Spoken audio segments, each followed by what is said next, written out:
محترم ناظرین، السلام علیکم ورحمۃ اللہ وبرکاتہ۔ میں ہوں عمران قاسمی اور آپ کا استقبال ہے 24 نیوز انڈیا میں۔ ناظرین، اس وقت کی افسوسناک خبر لے کر حاضر ہوئے ہیں۔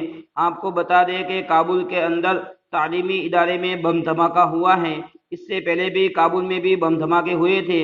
آج پھر ایک تعلیمی ادارے میں بم دھماکہ ہوا جس میں 19 افراد کے جاں بحق ہونے کی بات سامنے آ رہی ہے۔ انا للہ و انا الیہ راجعون۔ اور آپ کو مزید بتاتے چلے کہ اس میں مرنے والوں میں بڑی تعداد طالب علموں کی ہے۔ اللہ تعالیٰ ان تمام طالب علموں کو اعلیٰ درجہ عطا فرمائے، جنت الفردوس میں اعلیٰ مقام عطا فرمائے، ان کے پسماندگان کو صبر جمیل عطا فرمائے۔ ترجمان کابل پولیس خالد زدران نے بتایا کہ دھماکے کی تحقیقات کی جا رہی ہیں، زخمیوں کو اسپتال منتقل کیا جا رہا ہے۔ ابھی تک کسی نے بم دھماکے کی ذمہ داری قبول نہیں کی ہے۔